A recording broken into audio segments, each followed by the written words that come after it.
मैं ही तो हूँ जो फिजिक्स पे मेहनत करता हूँ। सॉरी, कंट्रोवर्सी नहीं है ये एक्चुअली। क्या करूँ एक्चुअली, है क्या ना कि मेरा मुंह है ठीक ठाक नहीं है, का कुछ भी बोल जाता हूँ। रीज़न ये है ना कि देखिए, हम एक्टर तभी बेहतर हैं कि अगर हम मुझे लोग प्यार करते हैं, और मुझे प्यार करते हैं तो क्यों करेंगे। अगर मैं भी एक आम इंसान की तरह ये चीज़ों को रखूँ, अपने बॉडी, अपने चाल को, अपने रहन सहन को, अपने हर चीज़ को, तो मैं अलग नहीं हूँ और मैं उनसे अलग नहीं हूँ। लेकिन मैं अलग करूँगा तो ही अपने आप को दुनिया भी अलग करेगी। और मैं थोड़ा सा सीरियस रहता हूँ अपने फिजिक को भी लेके, अपने काम को लेके, तो उसके वजह से उसी बहाने मैं अपने आप को फिट भी रखता हूँ। इसीलिए मुझे लगता है मैं जब काम से प्यार करता हूँ, तो जब आपको अपने काम से प्यार होगा ना, तो कहीं ना कहीं आप अपनी चीज़ों को, हर चीज़ को बेहतर करोगे। इसीलिए हो सकता है कि आपको मेरी फिजिक अच्छी लगी हो। दिल से थैंक यू।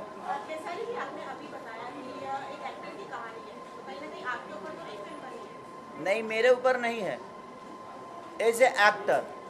इसमें समझ लीजिए कि एक राम का एज ए एक्टर किरदार किया है आदमी, लेकिन वो राम है नहीं, बल्कि वो एक एक्टर है, राजा है, और दुनिया राम मान लेती है, और उसी मानने में उसको कितनी प्रॉब्लम होती है, ये जब आप सिनेमा देखेंगे तो पता चलेगा कि एक्टर की ज़िंदगी, अगर आप उसको आस्था में लोग मान लिए, तो फिर लोग समझते हैं कि ये राम है तो ये पान नहीं खाएगा, ये राम है तो इसको भाई वो नहीं खाना है, वो नहीं खाना है, ये नहीं कर सकता है, ये नहीं कर सकता।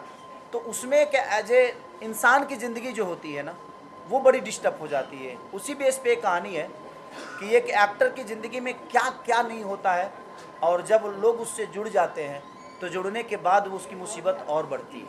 क्या राम का किरदार करने वाले रामायण में अरुण गोविल की कहानी है ये?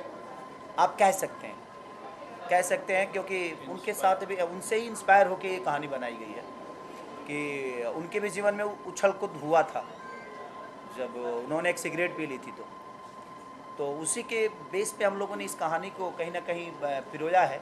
लेकिन एज ए एक्टर मैंने इसमें जो काम किया है, मेरी प्रयास है कि मैं उस राम की भूमिका में कोशिश बहुत किया हूँ, बट राम तो बन नहीं पाया, और ना ही मैं बन पाऊँगा, और मुझे राम बनना भी नहीं है।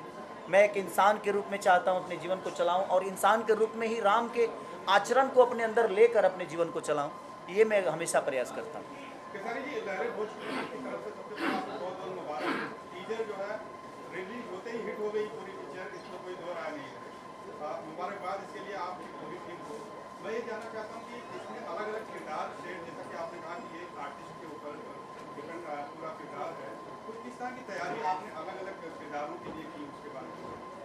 हाँ, देखिए, एक लोहा ही है जो गन भी बना, लोहा से गन भी बनता है, गोली भी बनती है, चाकू भी बनता है, दुनिया का हर वो तेजदार हथियार बनता है। तो समझ लीजिए कि हमारा किरदार लोहा है, एक सरिया है। उस सरिया से इस सिनेमा में कई प्रकार के हथियार बनाए गए हैं, लेकिन लोग इस बात को मानने को तैयार नहीं कि ये लोहा ही है, एक कलाकार है। कलाकार इसमें कोई नहीं मान रहा है। हर उस मेरे कलाकारी से हर आदमी जुड़ गया है, और जुड़ने के बाद जो मुझे प्रॉब्लम हुई है, वो शायद भगवान राम के जीवन में भी वैसा ही प्रॉब्लम आया था जो मुझे आई है इस सिनेमा में प्रॉब्लम।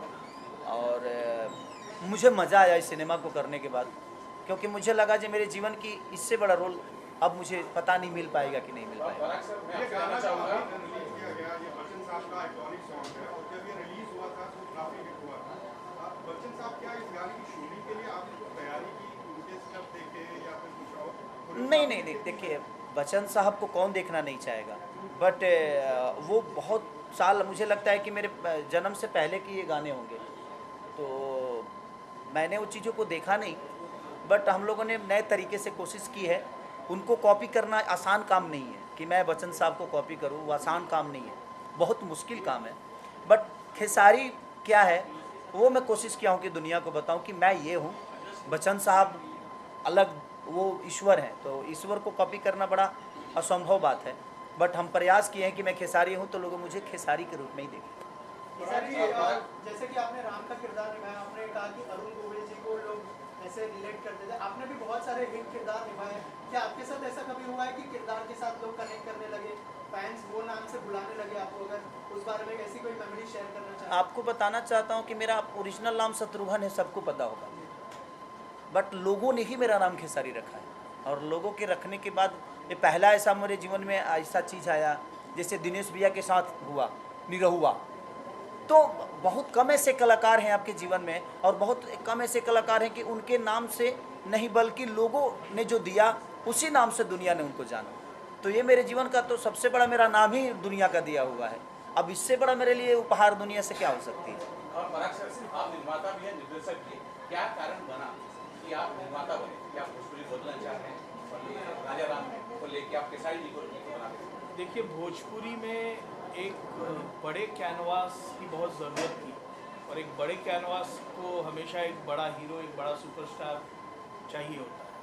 तो केसारी जी से हमेशा डिस्कशन करते थे हम लोगों ने, जैसे कि हम लोग के एक बड़े कैनवास की जो शुरुआत भोजपुरी से हुई जो थी संघर्ष 2 के बाद में बतौर निर्देशक प्रोड्यूसर्स के साथ में काम करना कि अरे अब तो पराग पाटिल बड़ी कैनवास की सिनेमा बना रहा है, तो अब अगर इसको साइन करेंगे तो बड़ा कैनवास हो जाएगा। तो वही मैं केसारी जी से तब डिस्कस किया, तो केसारी जी ने मुझको ये मौका दिया कि पराग तुम भी प्रोड्यूसर बनो। और कहीं ना कहीं इस फिल्म से राजा राम से KKR 27 भी जुड़ा हुआ है। तो वही जैसे केसारी जी ने पहले कहा कि धन बाकी है, तो मैं ये कह सकता हूँ कि तन मन और धन से ये मेरे साथ है। तो यही कहना चाहूँगा कि राजा राम एक जो किरदार है केसारी जी का, तो जैसे एक रियल लाइफ में ये सुपरस्टार है, वैसे रियल लाइफ में भी एक सुपरस्टार की भूमिका कर रहे हैं। और जब रियल लाइफ में एक सुपरस्टार एक हीरो की भूमिका में एक सिनेमा में नज़र आता है, तो एक डिफरेंट किरदार उसको करने पड़ते हैं। जब किरदार कोई माइथो या हमारे हिस्ट्री से जुड़ा हुआ एक अहम किरदार उसके साथ में उसको जब निभाने की जब ज़रूरत पड़ती है, तो जैसे इन्होंने कहा कि इनका नाम था शत्रुघ्न, और इन लोगों ने इनको केसारी के नाम से बुलाना शुरू कर दिया। तो वही बात है कि एक माइथो इमेज से एक सुपरस्टार को निकलकर वापस अपने आप को सुपरस्टार प्रूव करना होता है, वही है राजा राम। सर, आपसे और एक चीज़ जानना चाहूँगा, एज ए डायरेक्टर आपके ऊपर कोई प्रेशर था कि मतलब जो इमेज है राम की उसको सही तरह से लोगों के सामने लाई जाए, अगर उस बारे में कुछ शेयर करें कि उस पर कितना ध्यान दिया है as a director? Sir, as an director बिल्कुल, जहाँ प्रभु श्री राम जी की बात आती है तो हमारे हिंदुस्तान के हमारे सबके भगवान हैं वो, हम सबके भगवान हैं राम जी। तो राम जी को पोर्ट्रे करना एक सचमुच एक चैलेंज था। और केसारी जी आज हमारे सामने कोई राम है पूरे हिंदुस्तान के सामने तो अरुण गोविल जी हैं। प्रभु श्री राम को किसी ने देखा तो नहीं है, लेकिन रामायण के ज़रिए घर घर में हर जगह पर हम लोग के नज़र में सामने कोई राम है तो अरुण गोविल जी। तो अरुण गोविल जी के रामायण को, रामानंद सागर के रामायण को केसारी जी ने और हमने प्रॉपर वे से स्टडी करके इसको बनाया कि इनके ऊपर प्रेशर इसी का था खाली। प्रॉपर वे से लग तो गया है, आएगा कैसे? तो जब केसारी जी साथ में है तो प्रेशर थोड़ा कम हो जाता है, क्योंकि वो प्रेशर खेसारी का था। और जब केसारी जी के साथ में सारेगामा हम भोजपुरी जुड़ गया तो अपने आप में प्रेशर थोड़ा और कम हुआ। मैं धन्यवाद देना चाहूँगा कार्तिक सर का, मनीष सर का, संजय सर का, सारेगामा की सारे टीम का, जिन्होंने हम लोग को सपोर्ट करके राजा राम को इतना भव्य बनाया। तो इस कहानी का सबसे बड़ा सार बता रहा हूँ आपको जी, कि पूरी दुनिया ने खेसारी को राम मान लिया और खेसारी ये मानने को तैयार नहीं कि मैं राम नहीं। बस सीधा है कि मैं मानने को तैयारी नहीं, मैं अपने आप को कलाकार मान रहा हूँ और दुनिया मुझे राम बना के बैठी हुई है। राहुल आपको राम मान रहे, राहुल आपने एक विश की थी केसारी जी के साथ जी, फिल्म करने की, जी। और आपकी विश पूरी हुई है, क्या जी। आप बोलना चाहेंगे और कैसा अनुभव हुआ? बहुत अच्छा अनुभव रहा था। और मुझे जब मैंने इंटरव्यू दिया था कि खेसारी भैया मुझे आपके साथ काम करना है, अगर आप इंटरव्यू देख रहे हैं, तो मुझे नहीं पता था कि 1 महीने के अंदर में वो चीज़ मेरी पूरी हो जाएगी और मुझे लोग टेस्ट के लिए फ़ोन आ जाएगा। तो मैं बहुत लकी हूँ। एक न्यू कमर के लिए बहुत बड़ी बात होती है कि इतने बड़े कलाकार के साथ आप काम कर रहे हो, और स्क्रीन अगर थोड़ा सा भी आप शेयर करते हो तो बहुत बड़ी बात होती है इस कलाकार के लिए। केसारी जी, आपने राम जी का किरदार निभाया है, कुछ बदलाव आपने अपने जीवन में लाया है? जैसे कि हिंदी में, बॉलीवुड में रामायण बन गई है, रणबीर कपूर जी ने नॉनवेज छोड़ दिया है, आपने राम जी का किरदार निभाया, आपने क्या बदलाव लाया? सच पूछिए तो हम राम कहियो नहीं बन पाएंगे।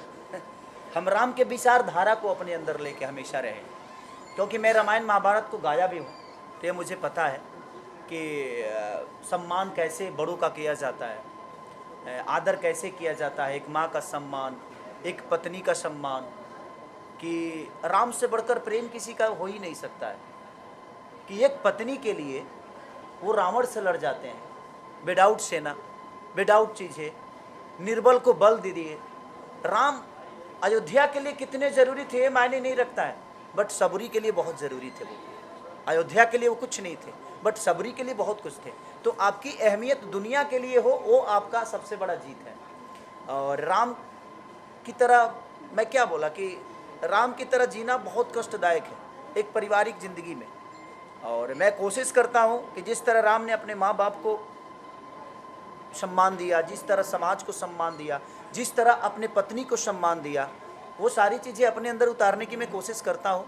और कुछ हद तक मैं कामयाब भी हूँ उस चीज़ों में। तो बड़ा बदलाव यही है कि राम की तरह ऐसा थोड़ी है। हाँ, नॉनवेज खाना तो मैं भी छोड़ ही दिया, और मुझे भी लगता है जो अब सेट पे भी मुझे लगता है कि नॉनवेज पूरे राजा राम के सेट पे कभी नॉनवेज नहीं बना।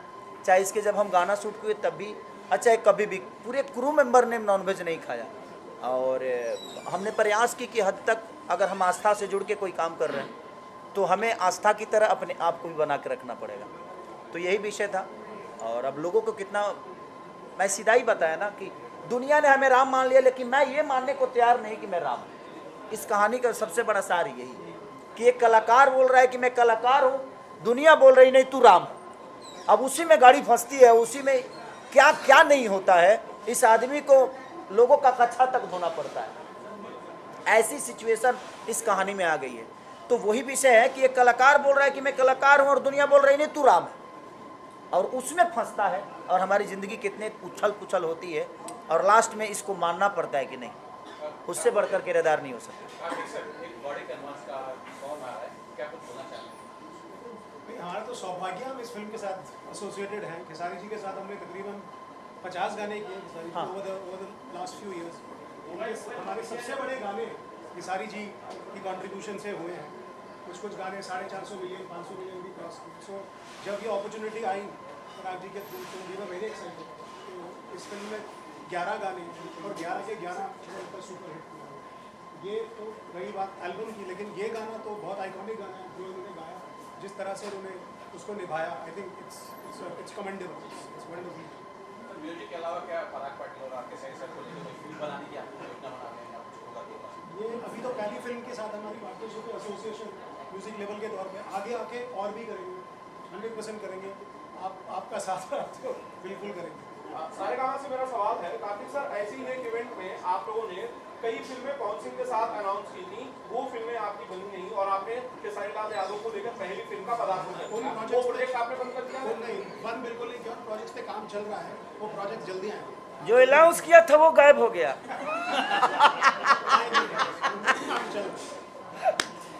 और हमारे गाने और फिल्में आप लोग एक्वायर कर रहे हैं खेसारी लाल यादव की या कर रहे हैं। ये पहली करी है अभी, इसके बाद और प्रोसेस चलेगा और करेंगे।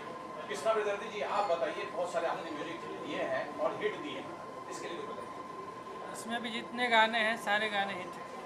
और सारेगामा पे जो सबसे बड़ा गाना है आप सबके आशीर्वाद से मेरा ही गाना है, जो नथुनिया गाना 450 मिलियन पार। खेसारी में एक बड़ा बुरा इंसिडेंट हुआ, मैंने देखा एक आदमी चाकू लेके आपके बड़ा करीब आ गया था, आप जो लाइफ को रिस्क में थी, लोगों ने अभी उसे पकड़ा है। अब हम कंफ्यूजन में है कि वो मुझे मारने आया था कि खुद को काटने आया था। नहीं, वो मोहब्बत है उसकी, उस बेचारे की मोहब्बत है। उसको लगा कि शायद हम चाकू को लेके आ जाएंगे तो भैया गले नहीं, मैं गले लगाऊंगा लेकिन चाकू मार लोगे तब थोड़ी लगाऊंगा, तुम्हें हॉस्पिटल ले जाऊंगा पगला। तो वो उनका अपना प्यार था कि वो मिलना चाहते हैं। मैं मिला उनसे, उनका कोई मुसीबत होगा, कोई प्रॉब्लम तो बाद में हम देख लेंगे उसको। देखिए, आकांक्षा के साथ गाना करके एक चीज़ बोला कि वो दूसरी खेसारी नज़र आई मुझे, मेहनत के तौर पे, नेचर के तौर पे। एक उन्होंने बॉलीवुड में बहुत ज़्यादा काम किया है, बॉलीवुड कलाकारों के साथ उनका बहुत घनिष्ठता है और बहुत प्यार भी है। और मुझे लगता है कि उनका रहना खाना बैठना उठना हर चीज़ बड़ी रीच है। बट वो सेट पे गई तो कहीं से मुझे ये नहीं लगा कि वो एक बहुत रीचे नेचर के साथ आई हैं। उन्होंने जिस तरह हमें व्यवस्था में ली, उसी व्यवस्था में रह के, और आकांक्षा ने जो काम किया काबिलियत तारीफ़ है। और बहुत एनर्जेटिक हैं वो। माने मेहनती के मामले में तो उनको जो पहनाइए पहनने को तैयार, और 5 मिनट के अंदर रेडी होके और उन्होंने काम को किया, तो इसके लिए दिल से थैंक यू कि ऐसे लोगों को भोजपुरी इंडस्ट्री में ज़रूरत भी है, जो काम को मेहनत की तरह और काम को अपना काम समझ के काम करते हैं।